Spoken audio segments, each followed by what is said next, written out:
Box company. Yeah, I'm not taking Yes, any the classes. decision to start selling Do you look at the sweets. Okay. And we looked I at don't know the garage, but Oh, yeah, you're fine, you're fine, you're fine. Let's go. Should be fine. And also, to look at the numbers where the failure began. I've heard multiple professors say that he's the best professor in the department. Okay. Usually, and it's like it's a pretty cool class. And now that Shankar is not usually maybe even good. He was great. I mean, he wrote files. You were doing municipal. We were doing. I was also thinking about engineer, but then it said architecture or campus. With your mistake. I'm in the same position. I knew that from my major. Which ones? Municipal one. And also like, I'm just playing that skipping it. Pyramids is really, I've heard pyramids is actually Okay, a good person to have in the class. I think we can start. We have a couple of people online as well. Thanks everyone for coming. This is not going to be a course. More it will be like a discussion of what I find interesting in these topics, originated from some early stage curiosities, and then we'll see how it goes. I intended to present the course more theoretical, but when I was asking people about what they want from the course, I saw multiple applications from finance, from chemistry.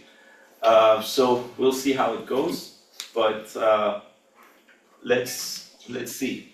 So the book we're going over is the book Chaos, Fractals and Noise, Stochastic Aspects of Dynamics. It's one Polish great mathematician, Lasota, with his colleague McKay. This is the second edition. This is one of the best written books I've seen. It's like with multiple examples and very. This is also a quote from the professor Lasoja. I believe mathematics to be the very structure of the word, not a description of the structure, but the structure itself. There is no doubt that a mathematician can create strange objects, and he may think that he has strayed far from reality. But this is a resemblance of truth only. If his creation is good mathematics, it will sooner or later prove to be a component of reality. If it is bad mathematics, it will be no more but a cluster of shards of the real world, which I don't think most of the mathematicians here would agree on. But yeah, in the same manner in which a dream is a cluster of our everyday experiences. A dream may be bizarre, but even in a dream, no one can speak a language he does not know. Okay. With whatever this could mean, we start to talk. This board, I will, because I think. Okay. So for the introduction and motivation, I'm going to talk about two examples. One of them is the famous Fibonacci, and the next one is based on the first chapter of the book. Consider we're talking about a family tree of rabbits. So there are three rules. It takes a pair of rabbits to breed. That's the first rule. The second one is rabbits must mature 2 months before they can breed, after which they breed once per month. And a pair of rabbits will produce a litter of 1 male and 1 female. This is all simplifications. Okay, so if we start at time 1, there would be 1 mate of rabbits. The same would be 2 months. And at the third one, they would produce another. And the same thing would happen with this couple of rabbits. And the same rabbit, the same we started with, they start another at each time. Okay? That's the very simplified thing we're going to talk about. So at time n, let's say the population of rabbits at month n is Fn. What is the formula for it? We're looking for some function g of the time n. The easiest thing is to exploit the rule. So at time n, those rabbits that have been alive at month n minus 1 would be over there, of course.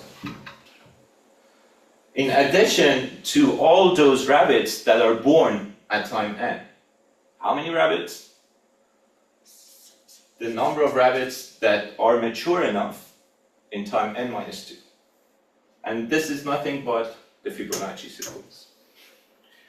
Okay, but this is not something we're after. We wanted some explicit formula for the function itself. How can we solve Fn equals Fn minus 1 plus Fn minus 2? Okay. Analysts love to make everything linear. Let's start with a simplified recursive formula. Let's say we had the population of rabbits to be multiplied at each time. What's the closed form solution? It's easy. It would be 2 to the power of n, the starting population, right? So, can we somehow make this linear? That's the whole intuition behind all the definitions we're going to talk about.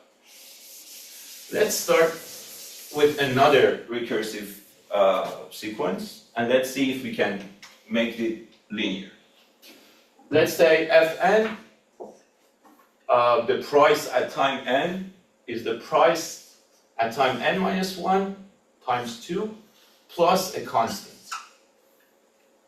This is not linear, but this is very close to linear.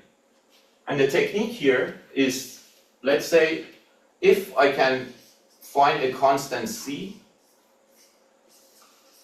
to solve for this, I can call this Gn, and it would be 2 Gn minus 1, and this is the same thing we're talking about, so it would be 2 to the power of n, G0. But what is c? In order to find c, you write down Fn plus c equals 2Fn minus 1 plus 2c. So c goes with one of the c's, so c would be 3. And what we find is that Fn plus 3 would be 2 to the power of n, F0 plus 3, and this is already a closed form solution, right? Okay, now let's get back to the Fibonacci sequence. I think I can change it to here and talk more on the board. Okay. So how can we make this linear? So the idea here is to this is still very close to linear, right? The idea here is to augment the states. So I write down as this. Fn and Fn minus 1 as a vector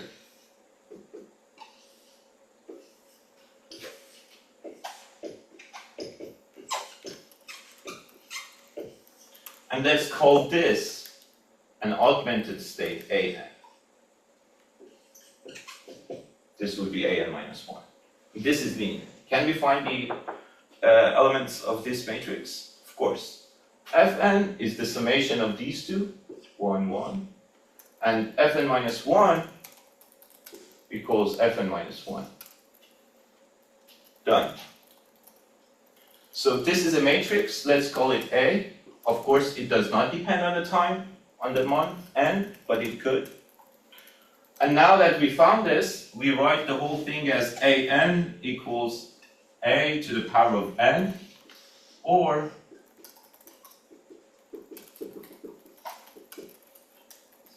times A0. Okay? And the question is, what is a to the power of n? How can I calculate this? Yes, which is, What's your question? so how can I calculate a to the power of n? Eigenvalues? Eigenvalues, exactly. So I write a as p tilde, and some gamma, which this gamma is diagonalized. And these two are the projections into eigenspace. So p times p tilde, because these are projections, is identity. And what is a to the power of n? It's project into the eigenspace. Then lambda to the power of n, which is just two entries to the power of n, and p tilde, p transpose. Why? Because the intermediate p transpose are going to be identity matrix, and they cancel out. And what is lambda? The entries. Anyone knows the formula for Fibonacci sequence? Yeah, 1 plus root 5 on 2, 1 minus, root 5 minus 1.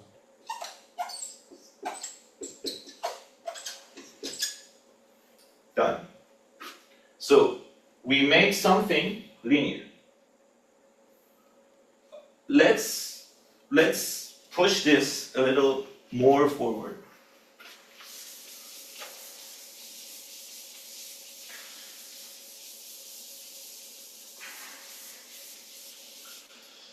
There was no dynamics here involved. It was just a bunch of rabbits, and they were producing. So let's create a state, time, and then movement in time. So for example, Klein Tower has 14 floors. Let's simplify this. Let's say there are 3 floors. And I was wondering, what is the distribution of the frequency of visiting each floor? Obviously, the first floor is visited much, much more. And you cannot visit floor 12 and floor 14 without observing floor 13. So there is a dynamics here. Let's say we are at floor 1, we can go to floor 2, we can go from floor 2 to floor 3, simplify, let's say we can go back, and also the opposite direction. Okay? Let's say I start with a couple of people here. The people at each floor, let's call them A at time 0, B at time 0, C at time 0. Okay? What is A1, B1, and C1? Based on the initial A0. So someone at floor A at time 1 must have been at floor C or at floor B, the previous line, right? And there is, so with probability 1/2, again, everything symmetric, everything simplified. It'll decide to go from C to A or from B to A. For B, it's 1/2 A0 plus 1/2 C0. For C1, it would be 1/2 A0 plus 1/2 B0. Okay, now I ask you, if I look forward in time, infinity, what is the distribution of the frequency of people visiting here? Again, this is an augmented state. So I call this matrix frequency at time n. And what is this based on the frequency at time n minus 1? It will be 0, 0, 0, 1/2, 1/2, 1/2. Right? And And then we can solve this. Now let's say, during the course, we're going to say the matrix would depend on time. So depend on what time in the day we are, the probability of people moving downward or upward would be different. So A, this matrix we multiply would be different for each time. Then the only thing, because this is only multiplication, is to add all of these in a stack and calculate this matrix. And again, the technique for calculating, again, if this is A, the technique for AN is nothing but eigenvalues.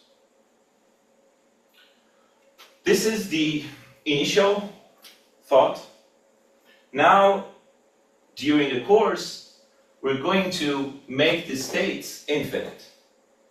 Let's say we have infinite possibilities of states. The electrons at each time, they have infinite states they can be at, they can be observed at.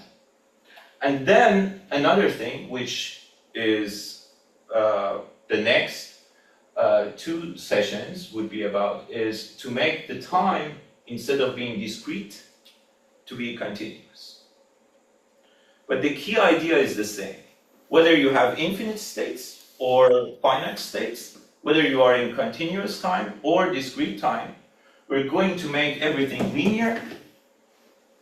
And then, from linearity, we can know that if there is a concept of eigenvalues or eigenfunctions for infinite states, we're going to exploit that. This is the Koopman. This is the Koopman operator. So the Koopman and Ferron operator we're going to talk about is all about this. And one other thing which is very interesting, I didn't know this until last month, is look at this. Let me check the video is good. Okay. This is nothing but rabbits, yes? This is the Fibonacci rabbits thing. So let's say the figure is literal. Let's say if a rabbit has a mate child, it would go and have a house here, exactly in this X position. Okay? Now let them breed. Okay? At the end, let's say this is the infinity time. There would be a structure of rabbit homes, right? Just out of the Fibonacci sequence. That's the notion of fractal. And we'll be creating, with this Fibonacci sequence, we already built a fractal. And anyone familiar with the term fractal dimension? Could you, what's the intuition? There are many. There's like box counting, there's Hausdorff, there's topological. Essentially, you just look at the ratio of how much of the fractal changes. I mean, you kind of have to assume self-similarity. Yes. Right. And we started with a Fibonacci sequence. What do you think the fractal dimension, whatever that is, of this house of rabbit distribution would be? Wait, no way it's the golden ratio. It's not, but it's very related to the golden ratio. So all we have is a linear system, and all linear system have is eigenvalues and eigenfunctions. So we'll be talking about the largest eigenvalue and the logarithm of that largest eigenvalue, which is going to be Lyapunov exponent, which I hope we can get to, is very related to this fractal dimension. Nice. So, though very, so of course we need to define everything instead of discrete into continuous time, and we need to come up with notions of eigenvalues and eigenfunctions for infinite operators. Whatever they are extensions of these finite dimension matrices. Okay, that's the whole motivation for me, that I said, okay, this is interesting. So apparently there are a couple of people who find this interesting, so we'll talk about chaos, fractals, and noise in the coming weeks. Okay, from now on we'll go with the chapters of the book with this motivation. Any questions? Online or here? Are we actually doing like Koopman DMD kind of stuff, or like Koopman invariant subspaces and all that jazz? Not sure we're going to do that in details, but we're really touching this, yes. Okay. Questions? Anyone online? Okay. Okay, so what we'll be talking about would be space, a set of states we're at each time, and then another notion of time. And how we move into time would be our transition. And we're going to study this. Okay, let's start with a very simple map. Let's say at each time we are starting at x, and the x at the next time would be 4 times x times 1 minus x. This is just a quadratic map.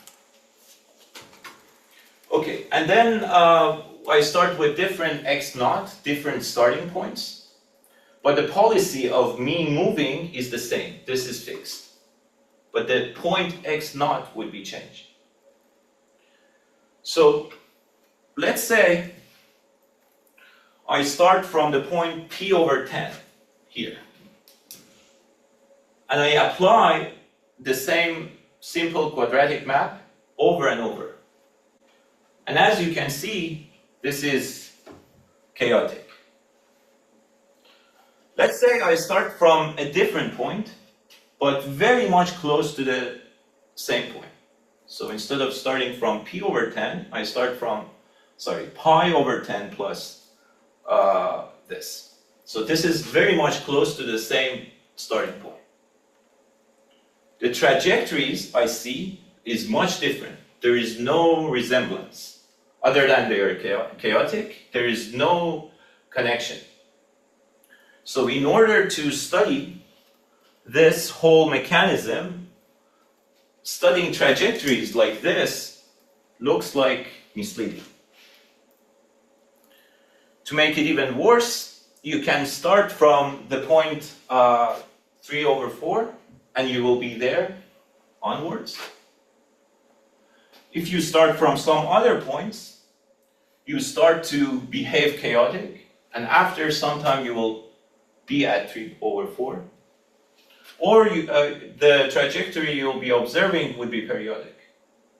So we started with a very, very simple map, which I'm not a biologist, but I've seen population estimation with this map, and the trajectories based on the starting point are very chaotic. So how can we study such creature, such dynamics?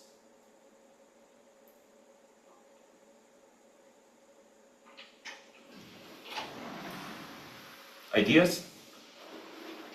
I mean, this particular map has a pretty famous closed form, but in general, like, you get that clover-shaped thing with all the bifurcations. Yes. So the idea is, instead of looking at single point trajectories, single starting point x naught, we start from looking into the population over the states. Let's say I have at each x naught exactly one rabbit, or one whatever the x is, and then I look into the trajectory through time. Instead of each single point, I look into the average of this.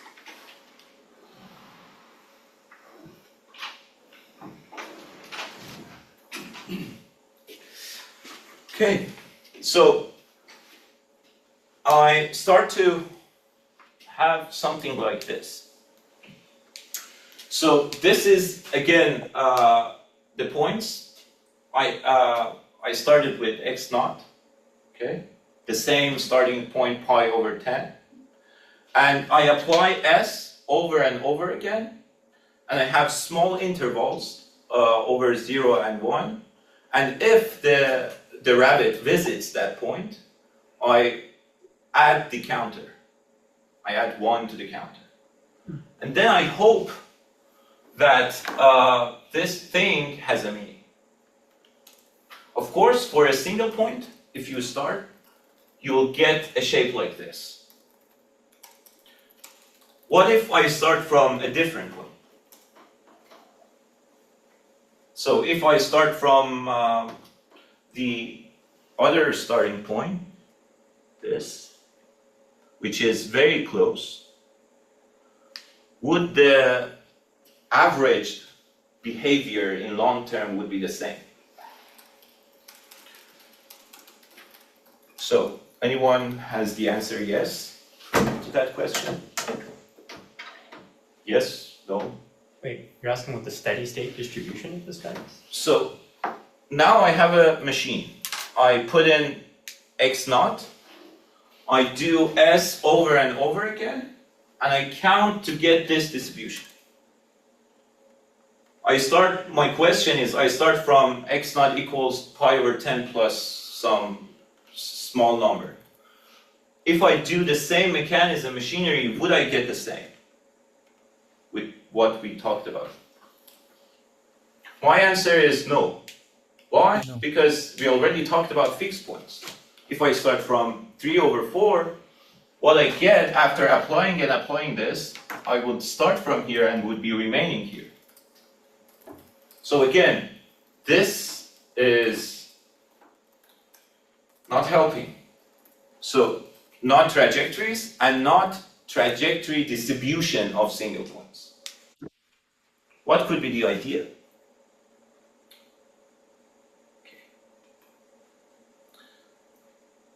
So, as we talked about the example of people on the elevator at KT, we'll be talking about the distribution of rabbits at different points. So instead of talking about single point, x naught, I start with f naught here. I have it in the next slide. Yes.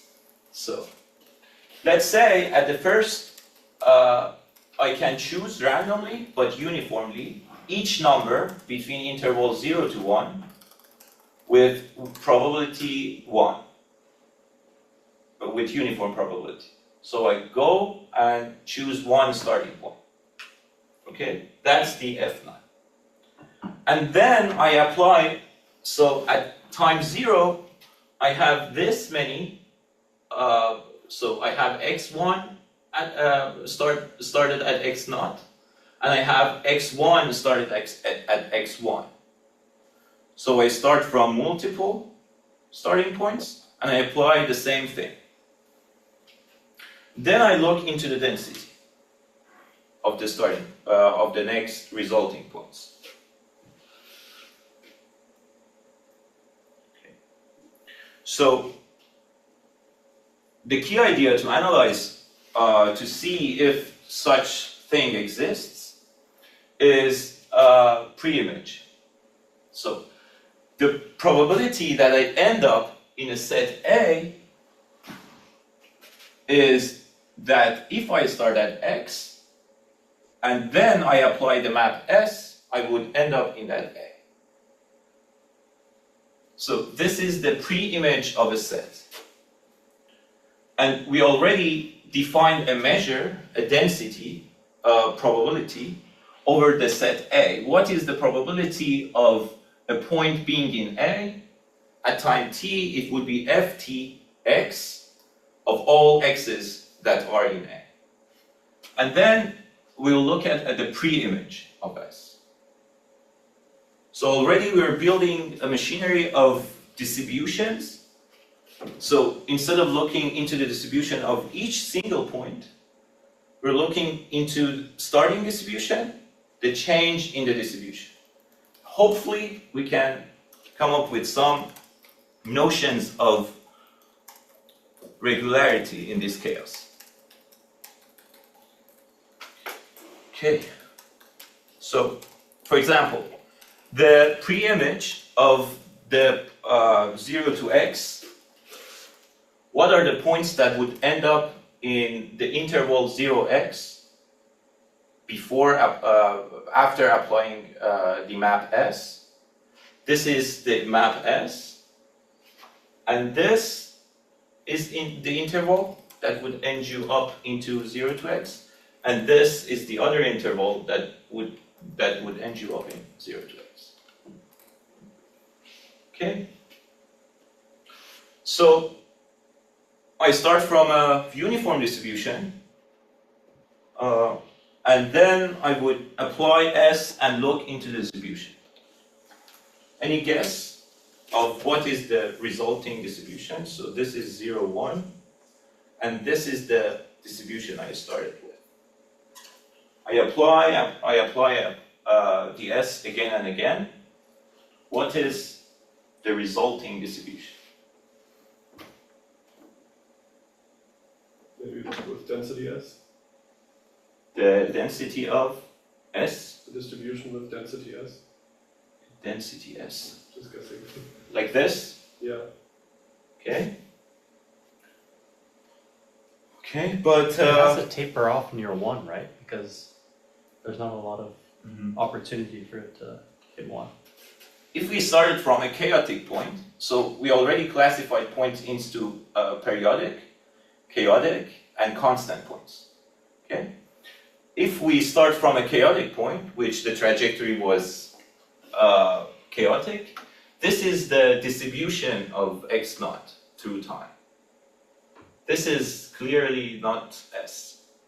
S was like this. So let's say I start with 0.1/2. 4 times 1/2, 1 minus 1/2, it would be 1. So if I start at here, I will be pushed to here. And if I put 1, I would be 0. If I put 0, I would be 1.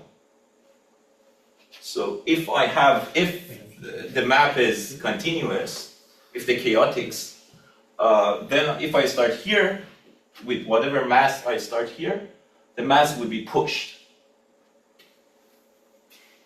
Okay. Any guess? Wait, are you asking for the after one iteration or After one iteration, Really many. what would it look like? Yes. diagonal line? Diagonal line. That's a guess. So again, the whole notion of here is to make everything linear. Okay, and talk about the linear behavior if this map S can be made linear in somehow. And then if we can talk about the eigenvalues and eigenvectors of this S, okay? And if we can talk about eigenvalues of S, that would be the distribution I end up with. Okay? Okay, define this. Okay. Before. Okay. So I want to roughly prove that what is the resulting measure. So in order to do so, what I define is exploiting the preimage. So I start with this identity. What is the probability that Sx would hit A, the set interval A? This is whether x is in the preimage of A. This is just using x and applying S one time, and this is kind of trivial. Okay. So using the same identity, so I started with this. the integral was nothing but the indicator map. So I start with whether a point is in this interval delta. This equals whether in the previous time, f1, we go to f0, whether in the previous time the point was in the pre-image of delta. Okay? Okay, let's put delta a to x. So I go ahead and make the integral a to x f1 equals this. Now I take partial derivative with respect to x of the both of these, and I would end up to this. What is this? So this is the next step f. This is the distribution after applying. And if I take derivative with whole calculation we went through, this would give you f1. So we started with a distribution, and now we ended up with a distribution, and look, already it's so close to the calculation with it. This is linear. That's something. So we call this Perron operator. We'll talk about Koopman next week. But yeah, so we already found P. And now we need to come up with the spectrum, eigenvalues, eigenfunction, or their extensions. So because the map is very easy to calculate, I go ahead and calculate s minus 1 of interval 0x. Remember, this is exactly these two little intervals, right? And I go ahead and calculate this derivative after this integration, and this would be the resulting operator. So, in order to think about this, is Pf, I started with f. F, what is f? I go into the states x, and it gives me the probability. Pf is again another probability. So Pf is like a matrix, okay? So f was a vector of the probability of each states to be visited, and p times f is again a probability. So p would be a big matrix, and that would define our Perron operator. And we'll be happy if we can calculate eigenvalues or make this linear, whatever linear means here. But again, we're taking the intuition from all the calculations before. Okay, I have the formula for Pf. So I start with f equals 1 and calculate f1, calculate f2, f3, until if I can get Pf star equals f star. Okay, if this exists. So again, Pf of x is this, and then I see that at the end, what I end up with is this, which is kind of inverse of S. So the end distribution, so this is F we started with, this is PF after applying once, and this is P squared F after applying twice the dynamics, and the dotted one is the resulting convergent distribution. So as you can see, no matter you start where, the probability that you end up, so it's not normalized, so you can normalize this to make it understandable by the notion of probability, but if I start randomly somewhere, I would end up closer to the edges. Okay. So this would build the backbone of the whole studies. So we started with analyzing the trajectories. It was hopeless. Then we went ahead and talked about the probability distribution of single trajectories. Okay. But it was chaotic again. Now we started with the distribution, and then we ended up with a distribution. Okay. Question. We talked about two problems. One was being periodic, some points being periodic, and some points being fixed. Okay. You know about the principle of conservation of difficulty. So what about them? What about those points in this analysis? We kind of solved the problem. We said if I start with a distribution, this is the ending distribution. So what about those little parts that are missing? The periodic points and the fixed points. Set of measure zero kind of thing. Exactly. So the set of points that if we start from, and they would give you this fixed points, the trajectory would be fixed, or the trajectory would be periodic, are so small,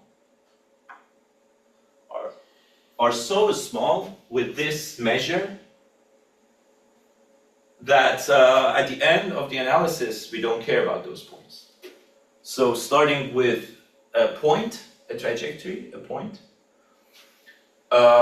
with high probability, it would be a chaotic point, and that chaotic point, the distribution of that chaotic point would be the same. Whether it's pi over 10, whether it's pi over 10 plus epsilon, for almost all the points, this behavior can be observed.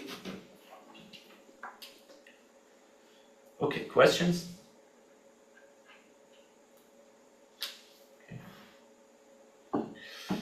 Okay, I will be talking about two other examples before I proceed. One is the simple transformation Sx equals alpha x. Instead of quadratic map, it's like pushing everything. Okay. What is the Frobenius operator? Again, with d over dx of that integral.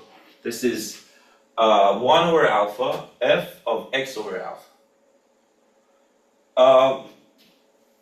I will try to make intuition of how to think of this as a linear operator. So this operator would be 1 over alpha f of that thing over alpha. This is a matrix. How can we make understanding of what is the eigenvalues of this? Okay, I'm not going to give away the answers now, maybe next week.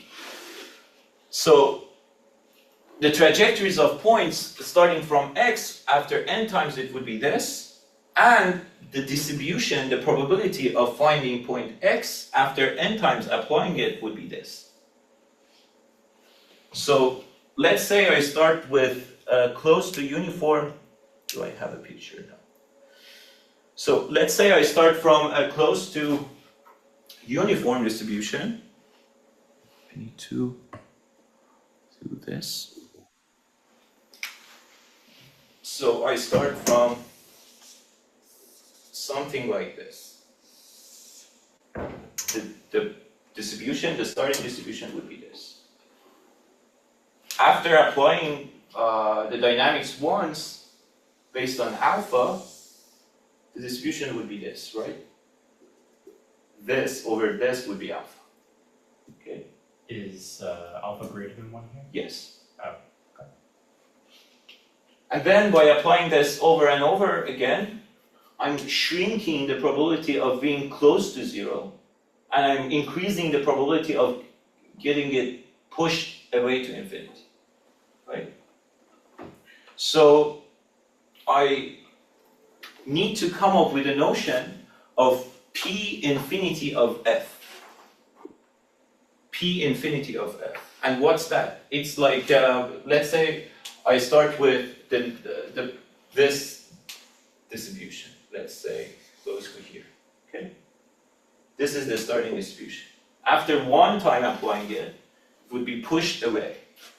It would be pushed away to infinity. It's not convergent. Is it converging to anything? This distribution. So in our machinery, we need to come up with new notions of convergence as well. This notion of convergence as at infinity, or this distribution, as we'll see, we call this weakly convergent to zero. Why? Because locally, if you look at the distribution locally, let's say you don't know how many times of this operation have passed. If you look at this, the thing looks like zero. At least if you have infinite view, it would be not zero. But as long as you look finite, and you looking would be our notion of convergence. So we need to come up with new notions of convergence. Okay, this is just the calculations to prove to you that the probability of heating an interval minus a to a after n time by using the same calculation would be the probability of fx a over alpha n minus a over alpha n. Let's say alpha is 10. 10 to the power of 1 million, this is close to 0. So this integral, whatever f is, whatever f I start with, this would be 0. So in any interval, the resulting distribution hits the probability 0. Okay. Now if alpha is less than 1, let's say 1/2, no matter what distribution you start with, you're going to be pushed towards 0, right? Because of the same argument. So being in a small neighborhood of 0 at time n equals being this would be, because this is less than 1, this is like a huge interval at time 0. And yes, like at time 0, you can make this arbitrarily large. So this probability of hitting close to 0 would be 1. And any guesses? What is the P infinity f? Is Dirac at 0. Okay, another example to just kill any misintuition we took out of these examples is the repeller example. So we start with our rabbits' houses are between 0 and 1, and we end up in 0 and 1. What is the dynamics? If I have a home at time t at x, the time t plus 1 would be x over 1 minus x. If this, and it would be 2x minus 1 if x is the upper half interval. Okay. I don't have a map of this, but it would be like this in the first half, and it would be a linear map on the second half. Okay. So again, if I start with an initial density of fx 0 equals 1, what is the notion of convergence? What is the convergent probability distribution that I end up with after applying this over and over again? So let's just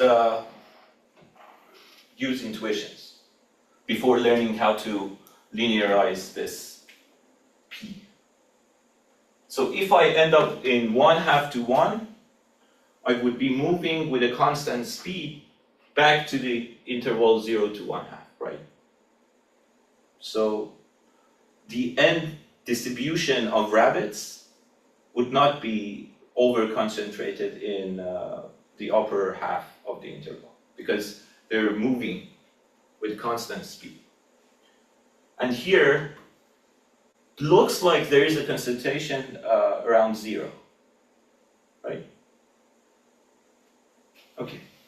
That intuition I just used for telling you that there would be a concentration near 0 and there would be like very close to 0 probability in the upper half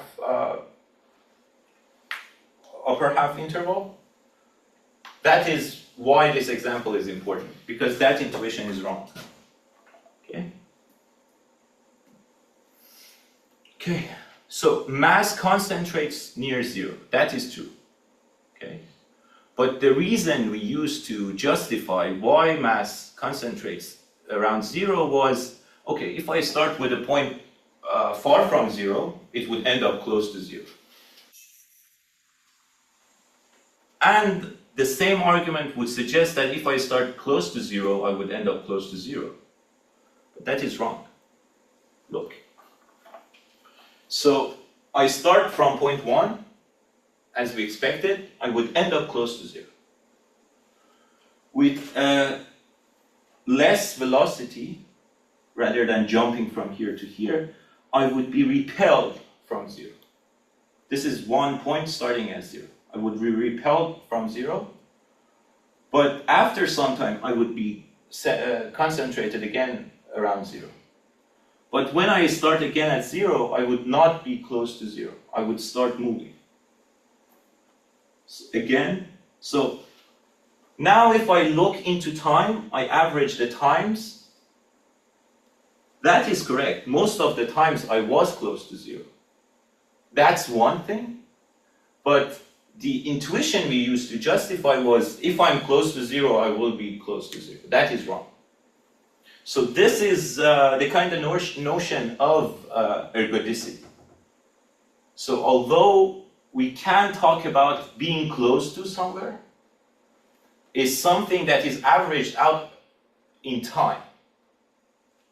It's not some feature, this resulting distribution that we end up with, which looks like this. This doesn't mean that if we start here, we will stay here. But this means averaged over time, we will be close to here. That is like a distinction that is necessary here because of any misleading intuition. Question? I don't know if I understand the distinction. Isn't it still like peaking in mass around 0? Mm-hmm. Like, don't most of the trajectories stay near 0 with high probability? Can that walk and clock? Yes, but remember what we used to justify was if I start close to 0, I would be close to 0. That is wrong. I would be repelled from 0, but eventually come back. But eventually would come back, and the amount of time I would be spending close to 0 is much longer than I'm close to 1, and that's the reason of this behavior. Correct? Thank you. Okay. So this is the whole idea. The density means the time spent there, not the resulting distribution, resulting location of points. Okay. We have 30 minutes of torture. Okay, we need to see. Thanks again. Oh, thank you. So in the next 30 minutes, we'll be talking about the toolbox we'll be using over and over again to prove stuff about ergodicity, mixing, exactness, chaos, fractal dimensions, all of this. So this is going to be the background here is just touching the surface. So be my guest. Okay, we need to come up with notions of measurability to define the densities. What is probability of close to 0 using choosing a point being fixed, what is the probability close to 1 using a point chaotic point. So we need to come up with measurable sets. So let's say we have a set X, 0, 1, 2, just these three. What are the power sets of them? All the subsets of 1, 2, and 3. It would be 2 to the power of 3, it would be 8 subsets. And what is a measure? It would give into some of these subsets a positive point, a positive float number. With these extra assumptions. So if a set A is measurable, then the complement of that set is also measurable. This is the whole feature that make this distinction from continuity and topology from measurability. And it's quite surprising with Lyapunov convexity theorem that if you add this property to your sets, whatever function you choose is convex. But if you do not allow this and you use with topology and open sets, your function can be non-convex. So this is like the whole distinction from topology and continuous open sets from measurable sets.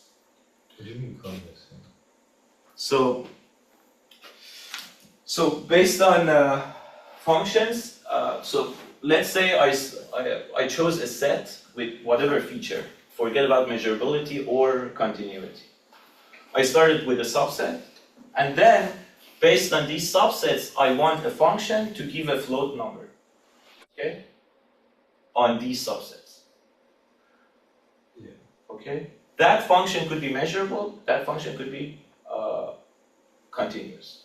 Okay, if the function is continuous, the image, the graph, as long as the image is in finite dimensions, it would be convex.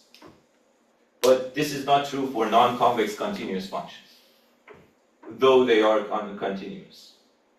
Here you're taking a subset of the ring or something. A subset of R2, let's say, to make notions of convexity. Okay, you can take countable unions, and your set would be still measurable. And the whole set, the set itself, the X itself, is measurable. And with using the first argument, you can understand that the complement of X is the zero set, then it would be measurable. Also, the complement of countable union is countable intersection, which would remain. And then also, if two sets are measurable, then their subtraction would be as well. And then what is a measure? It would go and give each of these a number, a positive, with the zero would be zero, and also with this extra feature that if you have a countable union, the measure over that countable union, as long as they are disjoint, is the summation of these. This is measure. You can build Lebesgue measure, and we will be working, apart from the last lecture, which we'll be talking about fractals, we will be talking about Lebesgue measure. So, okay, so we'll be talking about set X, state X, a measure mu, which will be Lebesgue, and also the measurable sets A. It's sigma finite, which means you can make the whole space and tear it apart into countable union of sets that are finite. Sigma, of course, sigma summation. We'll be talking about spaces with mu x being less than infinity, so that we can define probability. not like on everything, so that we, for example, Gaussian distribution. We'll be talking about Gaussian distributions, which is the whole measure of the space is 1.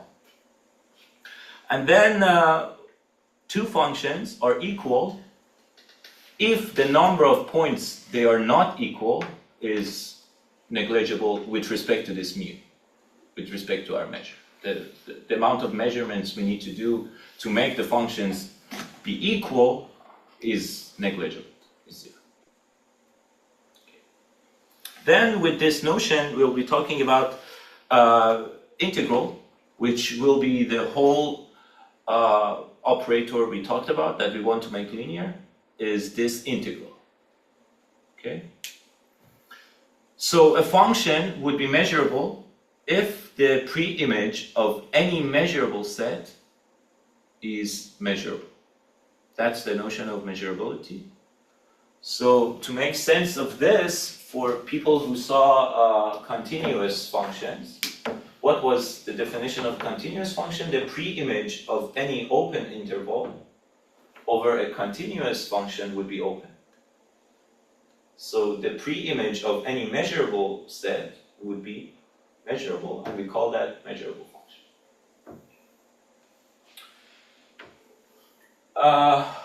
Yes, we'll be defining simple functions. So I'm pretty much sure most of you have seen this difference between Riemann integral and Lebesgue integral. So if I want to make sense of the integral of this function, the Riemann integral would start and do this, which is fine. It can give you World War I, but with this you cannot use extra machinery that you need.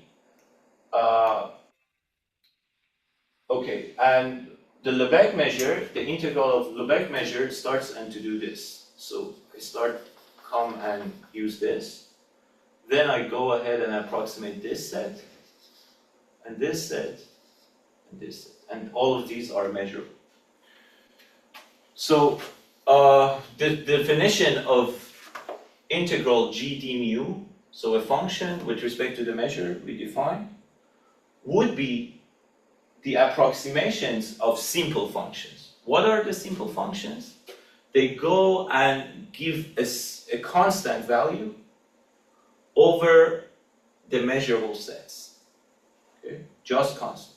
For example, the constant function over 0 to 1 would be a simple function. And the Lebesgue measure, the Lebesgue integral would be the sequence of all simple function approximations. What is the integral of this? We just need to define the integral of Lebesgue over simple functions. It would be the measure of that set times that constant. That is the integral we want to behave like, right? Sorry, the measure of what set? The integral of a measurable set, a simple function. So a simple function is a measurable set, and a constant over that measurable set. So it would be that constant times the measure of that set. So the integral of this creature would be lambda I times the measure of this, right? And then the summation of them would be this. And then in order to define integral of whatever function you want, you just need to approximate this. Approximate them with this, and you have already defined the integral of your simple functions. Yes, here. So in order to make definition of the integral of an arbitrary function f, you approximate it with gn, which gn means n simple functions. Summation would be an approximation of your function f from below or above or whatever. And then you look at this limit as you make more and more simple functions. Okay? Okay.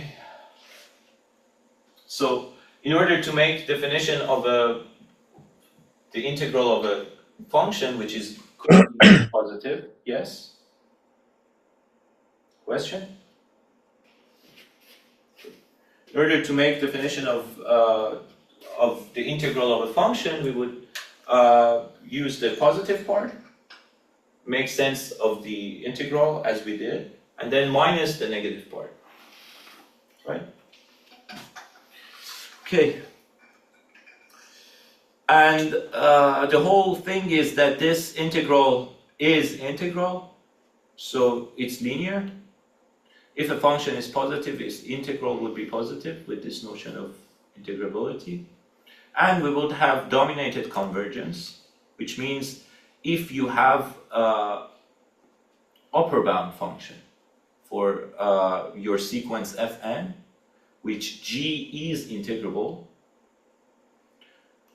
if fn converge to f, then the f itself would be a measurable function, and the integral is defined, and it is the limit of fn's. And the monotone convergence, which is also very important. So if you approximate some function from below, the integral would approximate the integral from below.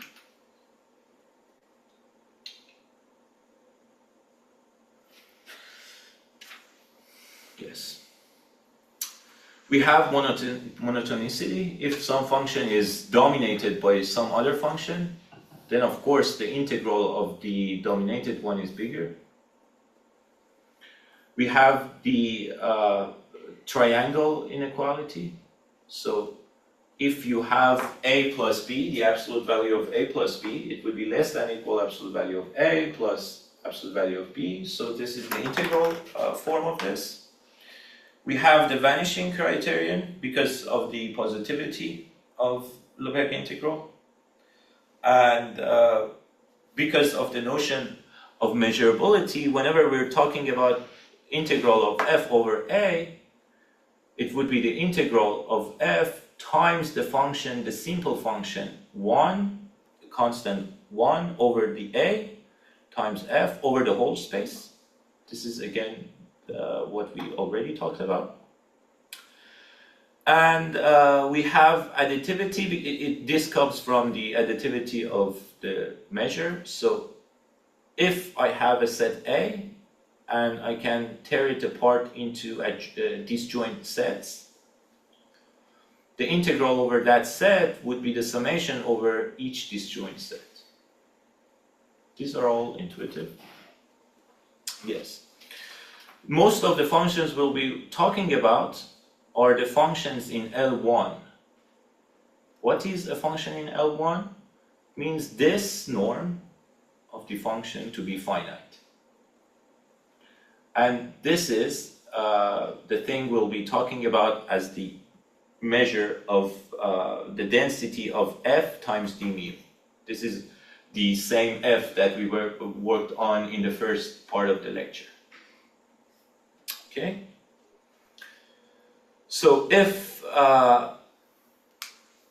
f is dominated by g, then of course g would be L1 as well.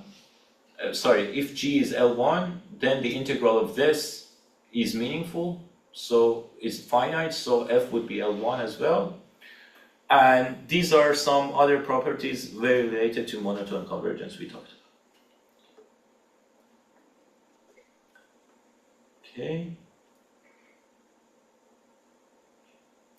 Most of the creatures we'll be talking about is LP, which is like the Euclidean norm of each individual, but this time to the power of p, and then taking square root with root p, pth root. And this is it defines a norm. That's the whole thing. This formula defines a norm. So if you multiply it with alpha, that constant would come out. So you can treat f, as I mentioned earlier, which is a function over sets, over points, you can treat it as a vector. What does a vector have? A norm. What is the norm for our function? This. It has its the triangle inequality, and also we can define distance. Any questions? Online? Okay. And we have some tricks. We can make the dual of any function in LP to LP prime, going from L1 to L infinity. So L infinity would be this to the power of infinity over 1 over infinity. So to make sense of this is like the maximum of f. So if again f was a vector, what is the infinity norm of f? It would be the maximum element, because that maximum element to the power of infinity is much bigger than any other smaller terms. So L infinity is the supremum of the values of those values of f in a giant infinite dimensional. Okay, and we can have, so if I have a definition of measure over x1, x2 until xd, I can come up with a notion of measure over their product. What is that? The product of measures of each of those sets. And we have Fubini, which means that if you want to make sense of the integral with respect to this measure, you can make this twice. So first take integral of this with respect to the second one, and then take the integral with respect to the first one. And you can also reverse this. So integral, why are all of these are important? Because integral wants to mimic summation of vectors in infinite dimensions. And we are going to make sense of eigenvalues in infinite dimensions. So what is the notion of summation? Is integral. And in finite dimensions, summation over indices is I. If you want to, let's say, compute the summation of the entries of a matrix, okay? It doesn't matter if you first calculate the rows and then calculate the columns. The same thing, or you go and calculate the columns and then calculate the sums of each columns, okay? Here is the same thing. This fx1, x2 is like a giant matrix, infinite dimensional, and this means with this notion regularity that we put on mu, this integral, the rows after columns or columns after the rows are the same and they equal to this. Okay. Okay. And the whole lectures would be defined on different notions of convergence in this vector space we talked about. So, in finite dimensional case, the convergence is clear. When we say an, the sequence an, let's say 1 over n, the sequence 1, 1/2, 1/3, 1/4. When does it converge to 0? Wait, when? Why we say 1 over n, the sequence, converges to 0? What's the definition? Arbitrarily small. Yeah, the distance, like for any epsilon greater than 0, there is there's an integer n such that for any n greater than that n, the distance between the sequence and the value that it converges to is less than epsilon. Exactly. Exactly. So a vector of, let's say, 1 over n and 1 over 2 to the power of n converges to 0 and 0, again, because point-wise, each element is the same after quite some time. But that's the issue in infinite dimensions. You cannot treat convergence the same as you treated convergence in finite space. This strong convergence or norm convergence is exactly this. Each individual, so what was Fn? Was an infinite dimensional vector. So what does this mean? It means that each individual element should be close to each other for infinite criterions. That's kind of useless in infinite dimension. You cannot make very much arguments about this kind of convergence. So we need to come up with the notion of weak convergence. What is weak convergence? It means that a giant vector of a sequence of giant vectors would converge weakly to another if I look into 10, let's say first 10, let's say the second 10 of the first and the second, those two would be equal.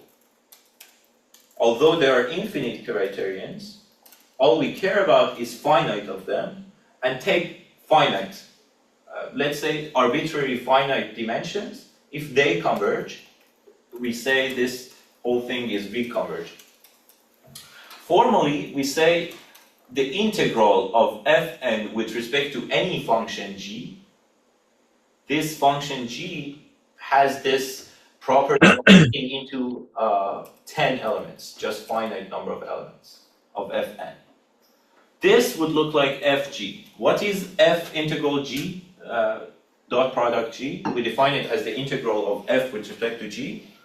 But the intuition behind all this is that f dot g looks into arbitrary the first 10 elements of f, and the first 10 of elements of the sequence fn would be equal to that. And then if you go ahead and do the same thing with all, let's say 10, 100, 200, 300, this is all different sections you can choose, then we say fn weakly converges to f. Okay. This is like the tests, finite number of tests each time, though we have infinite of them, and we use and test them against fn and f, and we say they're convergent. And then there is a weaker notion of convergence called Cesaro convergence, which means instead of the whole sequence to be convergent, we take partial sums of the sequence. Okay, we'll see how this would unfold later in the next weeks. But just to give you a couple of examples before I end this torture of mathematics, which I'm making up intuition for, I give you some examples. So, let's say my sequence is this. 0, 0, 0. So let's say the first element is 1, everything else 0. The second element is 0, 1, everything else 0. 0, 0, 1, everything else 0. So the nth would be 0 until the nth component to be 1 and everything else 0. Is this strongly convergent to 0? Let's minus the vector 0. What would I get? I would get En, norm of En. What is the norm of En? Is 1. No matter where is 1. Yes? Okay. So the norm of En is 1. So it's not converging. But it's weakly converging to 0. Let's see. So let's say first, the whole thing is about which to take first. Let's say I take the test function g, which means the first 100 elements. Okay. I take that view and look at that view over En. En, after n 100, 200, all those viewpoints would give you 0. And all those viewpoints on the vector 0 would give you the first 200 elements 0 as well. So this sequence is weakly converging to 0, though it's not converging to 0 strongly. Clear?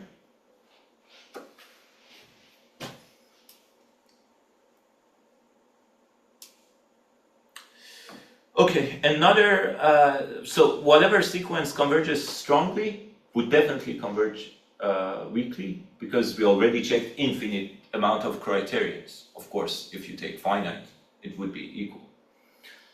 Cesaro converging is, again, the same sequence. If you take the Cesaro converging, it would be the n Cesaro sum would be 1 over n, 1 over n, 1 over n, until 1 over n at the nth element, and everything else 0. And clearly, this thing, if you increase the n, it would be as close as you want to the vector. See? So again, this sequence that we saw was weakly converging to 0 is Cesaro converging to 0 as well. Yes, there is this notion of weak star, which we won't touch until the very last lecture. So I would encourage everyone to start thinking about infinite dimensional vectors and different notions of convergence to get an idea of what we're dealing with. Because in finite dimensional case, we already solved everything, right? We said there is a matrix, there is the notion of eigenvalue, eigenfunction, done. We know what is converging mean. So in order to make sense of infinite dimensions, all these different kind of convergence would play a role. So their distinction is the whole course backbone. In order to wrap up, we have weak convergence of the sequence En that we saw. It's not strongly converging. It's not. It is Cesaro converging. Whatever is strongly converging, it would be weakly converging as well. And the sequence 1 minus 1 to the power of n e1, you can see that it's not weakly converging either. So why is that? Alternating back and forth. Yes. So again, you see Cesaro converging is another notion that there are examples that make the distinction. And the reason it's Cesaro converging, because this is a constant, and as you average n, you can take n to infinity, and the averages would be 0, close to 0, as small as you want. And weak star, for the matter of first lectures, whenever I say weak star convergence, it would be weak convergence. But I encourage everyone to ask ChatGPT what is weakly convergent. I think this is weak star convergent, and then ChatGPT says no, hopefully. It's not going to make this loop of, yeah, you're right, always. But yeah. Okay, next time we're going to talk about Koopman on Perron operators. Different notions of chaotic behavior, which will be ergodicity, exactness, and mixing.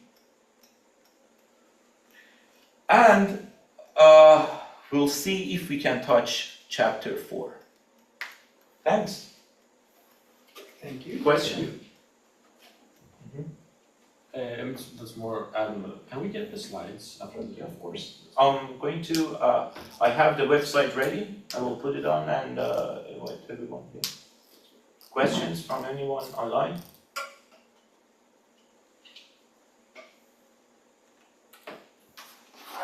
Thanks everyone.